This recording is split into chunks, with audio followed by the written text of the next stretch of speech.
On est dans un milieu international qui va dans tous les sens. Les droits de douane imposés par le président américain Donald Trump vont avoir des impacts au Sénégal parce que nous avons une économie extravertie. Pourquoi? Parce que lu ci bare ci sunu ay matières yu ñuy consommer, c'est des matières qui nous viennent de l'extérieur. Mais évidemment, si les droits de douane sont à des niveaux extraordinaires sur l'international, il y aura des impacts sur les pays qui vont travailler avec le Sénégal. Il y aura même des impacts sur le Sénégal, parce que le Sénégal n'est pas encore exonéré sur les droits de douane. Donc pourquoi le plan n'a pas tenu compte de ça, de ces risques sur le plan international? Est-ce que vous avez fait un plan bi, pour nous définir une analyse de risques et de menaces sur le projet? Parce qu'un projet économique, un plan, forcément, mais business plan, ça, beaucoup d'entreprises privées y def. Mais il y a une évaluation du risque. Rien. waxuma nag léegi nag incohérence non du ma économiste mais jàng naa finance nag bi ma koy jàng nag làmbatuwuma gis nga plan bi ñoom recette globale projetée lan lañ ci wax ku am fitu rek tontu ci loolu recette globale projetée qui vont résulter du plan. ñaari chiffre au moins mun nañ ko ci jàpp am na chiffre boo xam ne dafa ne 5667 milliards am na beneen bu ne 6202 milliards seen plan une différence d'environ 500 milliards 500 milliards c'est environ 8% du plan. Donc au moins quand dinañ génne plan bi dañ génne ci chiffre yi 8% bokk dinañ génne 1000 soit 1062 ou 1192 ou etc. Parce qu'ils ont prévu 4605 milliards. Si je fais décompte, ce n'est pas 4605, c'est 4602 pour être précis.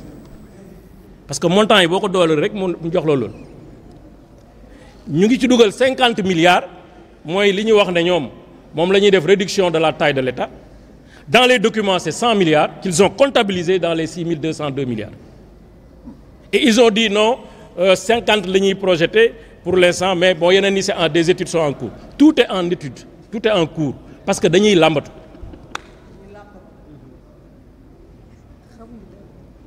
Alors, je me convaincre que le plan B n'a pas été confectionné ou établi avec des comptables publics, encore moins avec des financiers, mais il y a une confusion manifeste entre ce qui est dépense et ce qui est recette. Comptabilité double au Sénégal. La recette, c'est la recette, c'est l'entrée de fonds, l'entrée de trésorerie. La dépense, c'est la sortie de trésorerie, c'est des dépenses. Pour la première fois, je vois dans un document qui paraît un document public du Sénégal, une confusion entre les deux notions. 50 milliards, nous parce que nous, 50 milliards, donc 50 milliards de nous en recette. C'est une catastrophe. Vous n'avez pas dépensé, vous n'avez pas dépensé. À la fin de la journée, on va évaluer vos dépenses et vos recettes. Et vous aurez un plan excédentaire ou un plan déficitaire. Mais vous ne pouvez pas dire, je ne vais pas dépenser ça, donc c'est une recette pour moi. C'est une fausseté. Financièrement, c'est une fausseté sur le plan comptable. Une autre fausseté sur le plan financier, vous ne pouvez pas dire, j'ai des recettes de 4605 milliards. Ces recettes de 4605 milliards, si je les injecte dans l'économie, ça va me donner 1062 milliards. Non, ça ne se passe pas comme ça. D'autant plus que dans votre propre plan, les 4600 et quelques milliards que vous projetez d'avoir vont aller vers les ménages, vont aller dans les secteurs sociaux, vous l'avez dit. C'est donc l'éducation, la santé, etc., etc. Sur ça, il n'y aura pas de fiscalité. Les recettes, pour qu'elles puissent produire de la fiscalité, il faut d'abord savoir dans quel secteur on va les injecter. Est-ce que vous avez un petit plan? L'argent qui sera collecté dans l'air, parce que jusqu'à présent, pour moi, c'est de la rêverie. Hein. Ce qu'ils disent là, ils n'osent pas le mettre en œuvre. Parce que ça va être la fin du Sénégal. Ça va être la fin du Sénégal. Parce qu'on ne peut pas fiscaliser tout le monde. Ils ne mettront pas ça en œuvre. La preuve, comment le plan va cohabiter avec le document de programmation budgétaire? Comment ce plan va cohabiter avec les budgets à venir? Ils racontent des histoires. Je suis au regret de dire, ils racontent des histoires. Et ils nous prennent pour des moins que rien. Ce qu'ils ne veulent pas entendre, des gougnafi.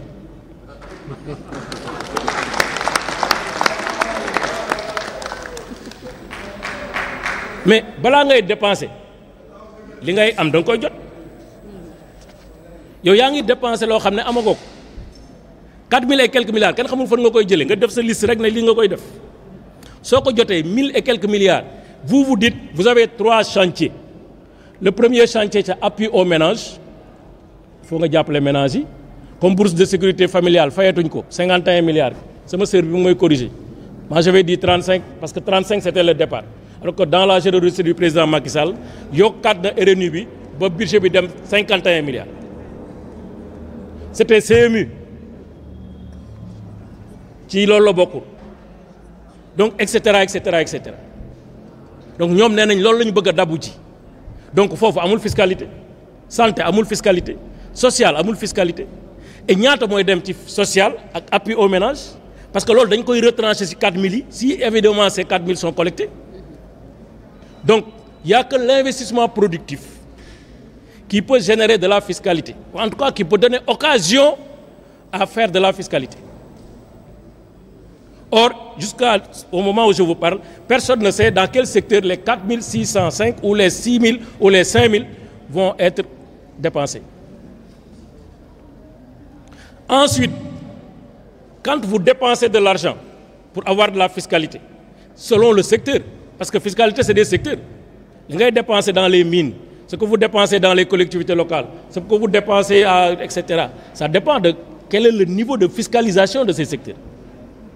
Man defuma fiscalité, jàng naa ko mais jàng li ma ci jàng 1 année 2 ans mokkal naa ko ba nga xam ne xam naa lu ci yenu maanaam. Donc yow yaa ngi ne da ngay am 1000 et quelques milliards de fiscalité.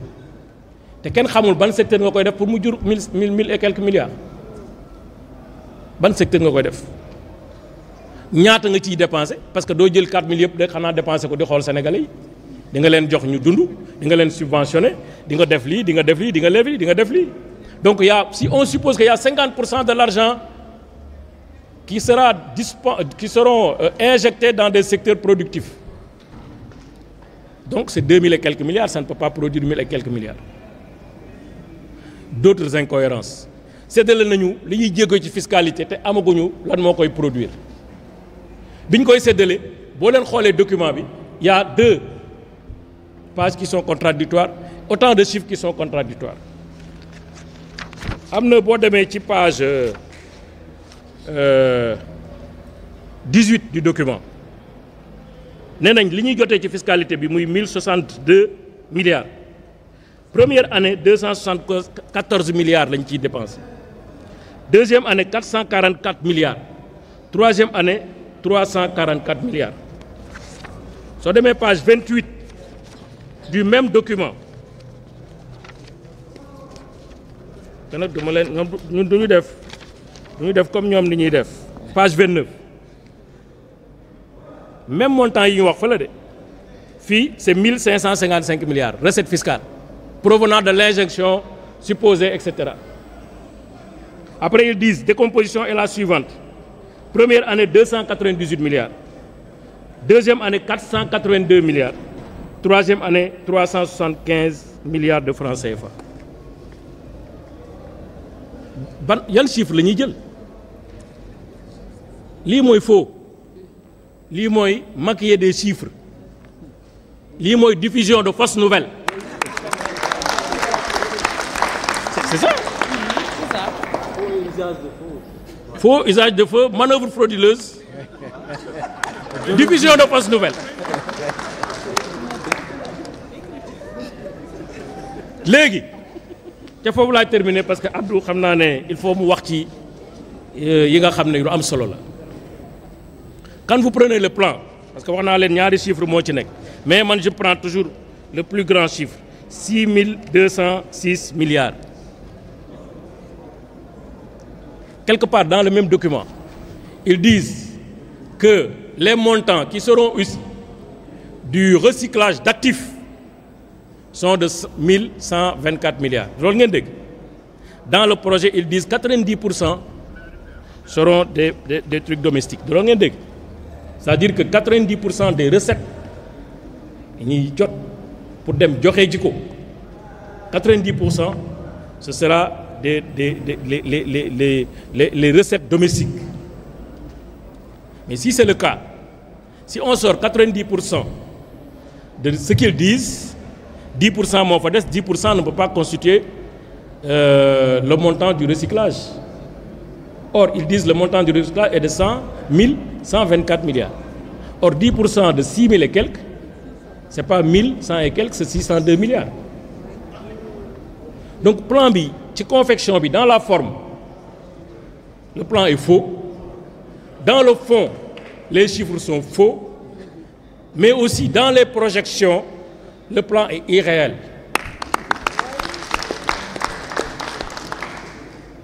Si je terminer. Si les chiffres, 600 et quelques milliards, il parle de régularisation. Régularisation. On régularise quelque chose qui est irrégulier. Régularisation des terrains du domaine national. Fin de citation. Qu'est-ce qui est irrégulier dans le domaine national? Moi, je suis maire. Lui, il est président du conseil départemental. Et je suis un maire fier de l'être de Tchadjaï, dans un monde rural. Mais vous imaginez qu'ils vont prendre les terrains du domaine national, c'est en fait ça la vérité, ce qu'ils veulent faire. Ils vont prendre les terrains du domaine national, ils vont les immatriculer au nom de l'État du Sénégal pour les revendre aux paysans. Et ils ont prévu d'augmenter les loyers sur le domaine de l'État. Le domaine de l'État, c'est le domaine privé et le domaine public. Le domaine privé, c'est les biens qui sont immatriculés au nom de l'État, au service de l'État, dans le cadre de ses activités et de ses transactions avec les populations, les ménages et l'entreprise. Madame, 600 millions yi jógee foofu xam nga fan lañ koy jëlee milliards parce que man tàmm ma sax di wax ay millions mais ñoom dañuy wax ay milliards rek mais ay milliards yuy rêve. Il y a certainement une banque quelque part dans le ciel où ils vont prendre ça. Alors 600 milliards yi xam nga lan la domaine national amul lu ñuy régulariser. La loi de 1964 est très claire sur le domaine national. Les terres ne sont pas immatriculées, les terres sont des TNI qui sont administrés par les collectivités territoriales. Ça a toujours marché jusque-là, il n'y a aucun problème. Ils vont prendre ces terres qui appartiennent au peuple et au terroir pour les immatriculer au nom de l'État. Après, def ci ay beau. Madame, quand on a ce terrain dans le domaine national, il faut s'attendre à ce que nous ñëw suba ne la kaay ma defal la ci bail mais da ngay fay 100 000 wala 200 000 wala 300 000 wala 400 000 wala en fonction de la valeur qui sera déterminée. Mais ñun collectivités locales ak ñun ñi dëkkee collectivités locales nga xam ne wàññi nañu li nga xam ne moom lañ doon jot yéexal ko ba xam ne léegi dañ la naan xoolal mu ngi nii waaye bu ko laal c'est ça. Ils ont envoyé techniquement sur les papiers les fonds mais personne ne peut mobiliser les fonds. C'est ça la réalité. Donc vous affamez déjà les collectivités territoriales. Vous dites que vous allez territorialiser les politiques publiques. Donnez-nous au moins l'occasion, justement, d'immatriculer les terrains au nom des collectivités territoriales qui auront la possibilité d'avoir un registre foncier régulier et maintenant peut-être d'avoir un peu de sous, un peu d'argent pour faire le développement des territoires. Mais vous avez 600 millions de euros. Après ñun 600 millions yooyu ñun béykat yi ñoo koy fay milliards ñun ñoo koy fay parce que dama tàmmul milliard dama xamul lan mooy milliard ñun béykat yi ak sàmmkat yi ak nappkat yi ñi dëkkee ci les zones de terroir mooy les zones agricoles les zones à usage d'habitation ñun ñooy fay 600 milliards. beneen bi mooy sur le transport 3 taxes sur le transport 3 benn taxe bi mooy les droits d'assises sur les véhicules importés dañ ko yokk beneen taxe bi moi, les importations, c'est les véhicules usagés. 3 taxes. Si vous les taxes, ça tournerait autour de 300 milliards. Mais non seulement ça va ouvrir la voie à la dérégulation du transport, transport clandestin etc., etc. Ça va tuer le transport formalisé qui est en cours de formalisation, alors qu'on a souvent une loi d'orientation sur la modernisation du transport, qui dit on doit tout faire pour que les véhicules qui circulent au Sénégal soient des véhicules propres, que les embouteillages soient réduits, 3, que le transport soit confortable et sécurisé. Mais si on a des véhicules qui ont 10 ans, 15 ans, etc., nous au Sénégal, accident à concurrence de 10%, c'est le véhicule. Transport bi day yokku parce que boo yokkee ni ñuy amee oto bi mooy l'outil de travail transport prix bi dafa yokku donc comme ni canal def rek le transporteur yi def ils vont répercuter les coûts d'exploitation sur le produit pour avoir des marges parce que investir c'est créer des marges c'est créer de la valeur. beneen bi nag foofu laay jeexalee toujours ci monde rural mais ci pêche bi am na président Macky Sall bi mu ñëwee gis pêcheurs yi li ñuy dund. Il faut subventionner le carburant à concurrence de 8 milliards par année, par carburant pirogue. Si vous avez ce document, vous avez une taxe carburant pirogue. Donc ça veut dire quoi? Ça veut dire que ce que vous avez fait, c'est yombal dem bi ak dik bi. Dafa yombal sen liguey pour ñu andi jeun. Jeun mo amatul Sénégal. Légui dañuy yokkat nak jeun dootul bareeti parce que bu dé da nga am budget de transport supposons de 20 000 francs. Le carburant bi yokku ba finalement ce budget de transport 10 000 ou 12 000. Say voyage pour dem pêcher da koy wañéku.